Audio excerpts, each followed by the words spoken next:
പ്രിയ പ്രേക്ഷകരെ, ഇന്ന് ഞാൻ വിദ്യാർത്ഥികളുടെ ഒരു ശാസ്ത്രമേള കണ്ടു. ശരിക്കും പറഞ്ഞാൽ അത്ഭുതപ്പെട്ടു പോയി. വിദ്യാർത്ഥികളുടെ കഴിവുകൾ കണ്ടിട്ട് ശാസ്ത്രമേള ശരിക്കും എന്നെ അത്ഭുതപ്പെടുത്തിയെന്ന് തന്നെ പറയാം. കഴിവുള്ള വിദ്യാർത്ഥികൾ ഇങ്ങനെ പ്രോത്സാഹനം ലഭിക്കാത്തതിൻ്റെ പേരിൽ പുറത്ത് നിൽക്കുന്ന എത്രയോ കുട്ടികളുണ്ടാകും. അവസരങ്ങൾ നിഷേധിക്കപ്പെട്ട് ഇതിനെക്കുറിച്ച് അവിടെ കഴിവുകൾ വികസിപ്പിക്കാതെ എത്രയോ കുട്ടികൾ പുറത്ത് നിൽക്കുന്നുണ്ടാകും.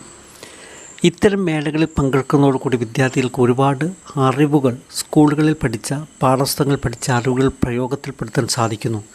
മാത്രമല്ല, സ്വന്തമായി ഉപകരണങ്ങൾ ഉണ്ടാക്കാനും മോഡലുകൾ ഉണ്ടാക്കിയും തൻ്റെ അറിവുകൾ പ്രയോഗത്തിൽപ്പെടുത്താൻ വിദ്യാർത്ഥികൾക്ക് സാധിക്കുന്നു. മാത്രമല്ല, വിദ്യാർത്ഥികൾക്ക് ഗവേഷണ താല്പര്യം വർദ്ധിക്കുന്നു എന്നതാണ്. ഇത്തരം ശാസ്ത്രമേളകളിലൊക്കെ പങ്കെടുക്കുന്നതോടുകൂടി വിദ്യാർത്ഥികൾക്ക് ഗവേഷണ താല്പര്യം വർദ്ധിക്കും. പിന്നെ മാത്രമല്ല, വിഷയമായത്തിൽ പഠിക്കാനും സ്വന്തമായി ചോദ്യങ്ങൾ ചോദിക്കാൻ വിദ്യാർത്ഥികൾക്ക് പഠിക്കും. അപ്പോൾ ശാസ്ത്രമേളകളിലും കരകൗശല പ്രവൃത്തി പരിചയമേളകളിലൊക്കെ പങ്കെടുക്കുന്നത് നമ്മൾ പ്രോത്സാഹിപ്പിക്കണം. അതുപോലെ നാം ശ്രദ്ധിക്കേണ്ട കാര്യം, നൂതന സാങ്കേതിക വിദ്യകൾ വിദ്യാർത്ഥികൾക്ക് പരിചയപ്പെടാൻ സാധിക്കും.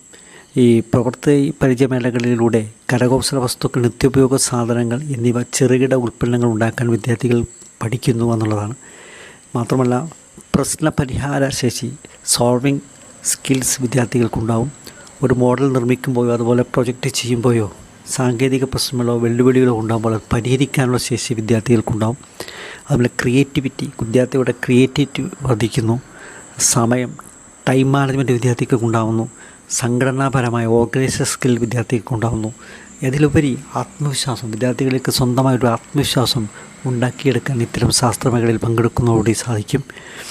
അതുപോലെ തന്നെ ഇത് അവതരിപ്പിക്കാനും ഈ വിദ്യാർത്ഥികൾക്ക് സാധിക്കുന്നു. അവതരണശേഷി, പ്രസൻറ്റേഷൻ സ്കില്ലും വിദ്യാർത്ഥികൾക്ക് വർദ്ധിക്കും.